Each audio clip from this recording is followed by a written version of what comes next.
दोस्तों पिछली वीडियो में हमने यहाँ तक इसको सॉल्व किया था, इसका पूरा नहीं कर पाए थे क्योंकि कुछ कारण बस ये सब नहीं पूरा कर पाए। देखिए अब पूरा करते हैं। ये L1 क्या है, L2 बिलोंग्स टू R, इसका मतलब L1 क्या है, L2 पर लंब है। देखिए जब L1 L2 पर लंब है, L1 क्या है, रेखा L2 पर लंब है। अगर L1 L2 पर लंब है तो क्या हो जाएगा, L2 भी क्या हो जाएगा, L1 पर लंब। लंब मतलब होता है 90 डिग्री, ठीक है। तो इसका मतलब क्या हो जाएगा, L2 भी क्या हो जाएगा, L1 पर लंब है। और जब L2 L1 पर लंब है तो इसको हम लिख सकते हैं L2 L1 belongs to R। Clear. तो ये क्या हो जाएगा, जब L1 L2 belongs to R लेकर चले और हमको मिल गया इसका उल्टा, that is L2 L1 belongs to R मिल गया, क्या हो जाएगा, इसका मतलब हो जाएगा R क्या हो गया, आपको जो संबंध दिया हुआ है वो क्या हो जाएगा, सममित हो जाएगा, ठीक है ना। तो हम लिख देंगे अतः R क्या है, सममित है। क्लियर। अब हम तीसरी चीज सिद्ध करेंगे, संक्रामक। संक्रामक क्या सिद्ध करेंगे कि ये संक्रामक नहीं है, तो प्रूफ करते हैं संक्रामक के लिए, ठीक। इसको मिटाते हैं, स्क्रीनशॉट लेना हो तो आप ले सकते हैं, ठीक है।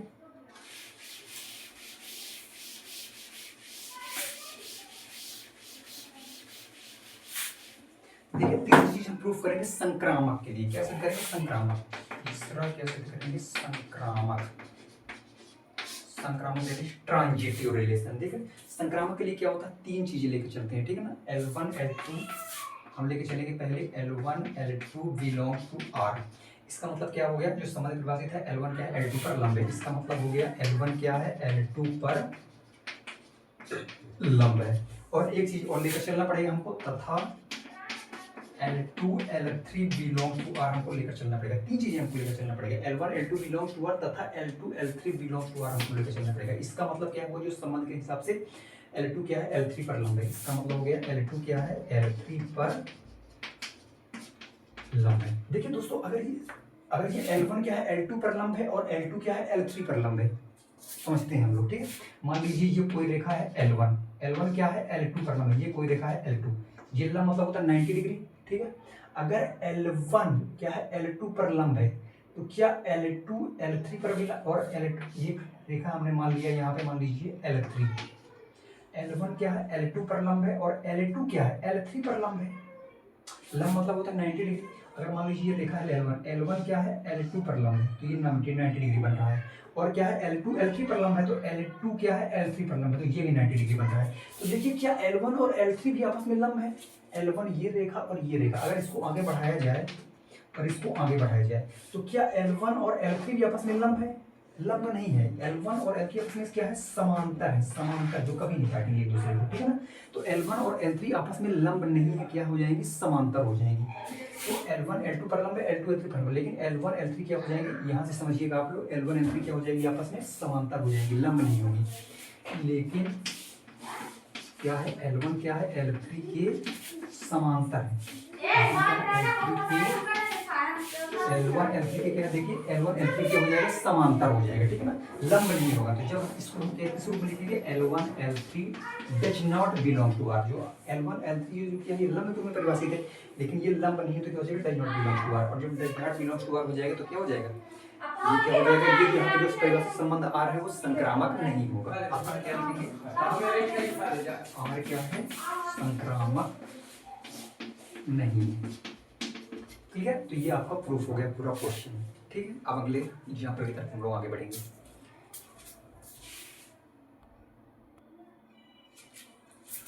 तो विद्यार्थियों अब हम एग्जाम्पल नंबर 4 को सॉल्व करेंगे, ठीक है ना। एग्जाम्पल नंबर 4 क्या दिया हुआ, सिद्ध कीजिए कि समुच्चय, इसमें ये कोई समुच्चय दिया हुआ है आपके पास। मान लीजिए कि समुच्चय दिया हुआ है, माना समुच्चय को हमेशा कैपिटल लेटर दर्शाते हैं, जो भी हो। ए बराबर कितना दिया हुआ है आपके पास, 1 2 3, ठीक है। इसमें जो संबंध है वो इस प्रकार से परिभाषित है, संबंध जो आर है, रिलेशन है, वो किस प्रकार से परिभाषित है आपका, 1 1 2 2 3 3 1 2 2 3। ये आपका जो है तो संबंध परिभाषित है, ठीक है। द्वारा प्रदत्त संबंध स्वतुल्य है। क्या सिद्ध करना है हमको, हमको सिद्ध करना है स्वतुल्य तो है, लेकिन ना तो सममित है, ना तो सममित है और ना ही क्या है, संक्रामक। स्वतुल्य तो है लेकिन ना तो सममित है और ना ही संक्रामक है। अब हम इसको प्रूव करते हैं, ठीक है ना। सबसे पहले हम प्रूव करेंगे स्वतुल्य। इसको प्रूव करेंगे स्वतुल्य। स्वतुल्य दैट इज रिफ्लेक्सिव। देखिए स्वतुल्य क्या होता है, स्वतुल्य में हमको सेम सेम चीज मिलना चाहिए, है ना। देखिए अगर यहाँ से एक समुच्चय ए से अगर एक को उठाएं तो क्या एक एक है संबंध में, बिल्कुल है। दो उठाएं तो क्या दो दो है संबंध में, बिल्कुल है। तीन उठाएं समुच्चय से तो क्या तीन तीन संबंध में परिभाषित है, बिल्कुल परिभाषित है। हमको सेम सेम चीज अगर मिल गया तो क्या हो जाएगा, स्वतुल्य हो जाएगा। उसके सबसे पहले हम परिभाषा लिख के देते हैं। परिभाषा क्या है इसकी स्वतुल्य की, प्रत्येक स्मॉल ए बिलोंग्स टू ए के लिए कोई भी अगर कोई भी अवयव हम कैपिटल ए से लें, इस समुच्चय से जो भी समुच्चय दिया हो उससे कोई भी अवयव लें तो हमको सेम सेम मिलना चाहिए, मतलब हमको ए बिलोंग्स टू आर मिलना चाहिए।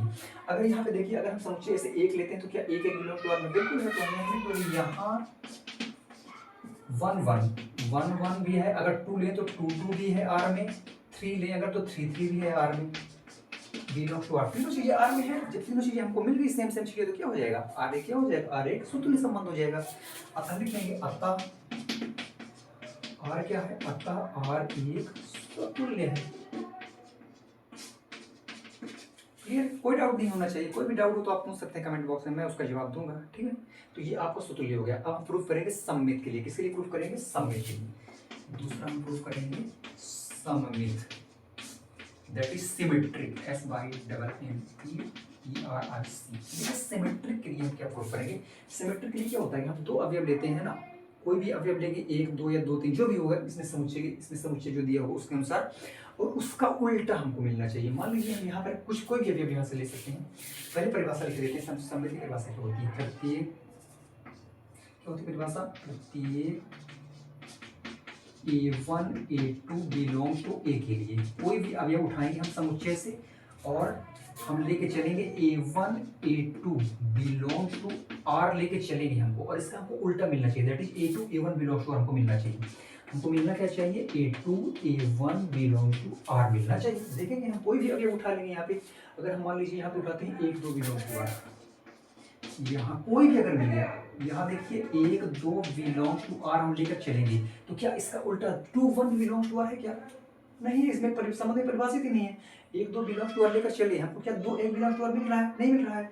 यहाँ इसको भी देख सकते हैं, 2 3 बिलोंग्स टू आर लेकर चलेंगे, क्या 3 2 बिलोंग्स टू आर मिल रहा है, नहीं मिल रहा है। कोई भी अगर एक भी मिल जाए, 1 2 लेके चलेंगे, 2 1 मिल जाए, 2 3 ले चलो, 3 2 मिल जाए, उसका उल्टा मिल जाए तो क्या हो जाएगा, वो सम्मित हो जाएगा। अगर वो नहीं मिल रहा तो क्या हो जाएगा, वो सम्मित नहीं होगा। देखिए 1 2 बिलोंग्स टू आर लेके चले, लेकिन 2 1 इसमें नहीं है, सम्मित परिभाषित नहीं है ना, तो लेकिन 1 2 बिलोंग्स टू आर लेके चलिए, लेकिन क्या हो जाएगा दोस्तों, लेकिन क्या हो जाएगा विद्यार्थियों, लेकिन क्या हो जाएगा 2 1 does not belong to R. 1 2 belong to R लेकर चले, लेकिन 2 1 does not belong to R, नहीं मिल रहा है हमको आर में 2 1, तो क्या हो जाएगा, इसलिए आर क्या हो जाएगा, सममित नहीं। क्लियर, आर स्वतुल्य तो है लेकिन सममित नहीं है, और हमको सिद्ध करना है कि संक्रामक भी नहीं है। तो इसका आप स्क्रीनशॉट ले सकते हैं, इसके बाद हम सिद्ध करेंगे कि संक्रामक है कि नहीं है, ठीक है।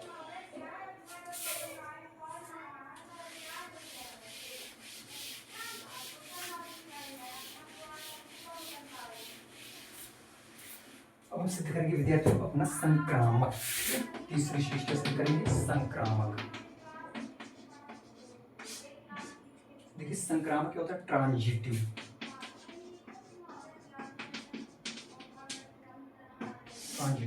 ठीक है। देखिए संक्रामक क्या होता था, हम सबसे पहले परिभाषा उसकी परिभाषित करेंगे। संक्रामक में हम 3 चीजें लेकर चलते थे, 3 अवयव समुच्चय ए से उठाते थे और फिर उनको फ्लोट करते थे। A1 A2 belongs to are तथा A2 A3 belongs to R लेकर चलते थे, और ये पहला वाला A1 A3 belongs to are अगर मिल गया हमको तो क्या हो जाएगा, संक्रामक हो जाएगा, नहीं तो संक्रामक नहीं होगा, ठीक है।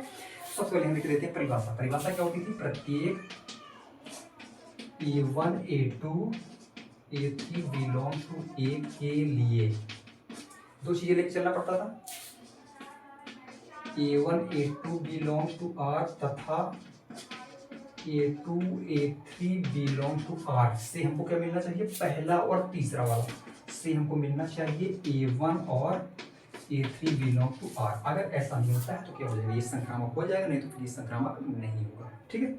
तो यहाँ पे कोई भी उठाते हैं, मान लीजिए कोई भी उठाते हैं, जैसे 1 2, यहाँ कोई उठाते हैं 1 2 बिलोंग्स टू आर लेकर चलते हैं, ठीक है ना। 1 2 बिलोंग्स टू आर लेकर चले, फिर अगला यहाँ पे 2 और कोई और 2 और 3 बिलोंग्स टू आर तथा 2 3 बिलोंग्स टू आर। हमने 2 चीजें लेकर चला, 1 2 A1 A2 फिर A2 A3, 1 2 belong to are, फिर 2 3 बिलोंग टू आर। क्या हमको पहला और तीसरा आर में मिल रहा है? 1 3, पहला क्या है 1, तीसरा क्या है 3। 1 3 बिलोंग टू आर है? नहीं है, तो लिख देंगे लेकिन 1 3 पहला और तीसरा does not belongs to R. R में क्या है? 1 3 बिलोंग्स टू आर में नहीं है, और जब पहला और तीसरा नहीं मिला तो क्या हो जाएगा? आर संक्रामक नहीं होगा। इसलिए क्या हो जाएगा? आर क्या हो जाएगा? संक्रामक नहीं है। उम्मीद है विद्यार्थियों आप लोगों को समझ में आया होगा। अगर नहीं समझ में आया तो आप लोग पूछेंगे कमेंट बॉक्स में, ठीक है ना, मैं उसका जवाब दूंगा। ठीक है, ये संक्रामक नहीं है, बस लिख देंगे अतः दिया गया संबंध। अतः दिया गया संबंध क्या है? स्वतुल्य तो है, परंतु ना तो सम्मित है और ना ही संक्रामक है। ये हम लोगों ने सिद्ध कर चुका है। अतः दिया गया संबंध स्वतुल्य तो है, लेकिन ना तो सम्मित है और ना ही संक्रामक। ठीक है, उम्मीद है आप लोगों को ये समझ में आया होगा। राइटिंग में थोड़ी सी प्रॉब्लम है, तो आप लोग थोड़ा सा, मैं बोलता हूँ तो आप लोग सुना करिए, वो सुनने में ज़्यादा आपको प्रभाव पड़ेगा, और वो राइटिंग भी आपको थोड़ा सा दिक्कत नहीं मारेगी। ठीक है ना? ठीक है, बहुत बहुत धन्यवाद दोस्तों।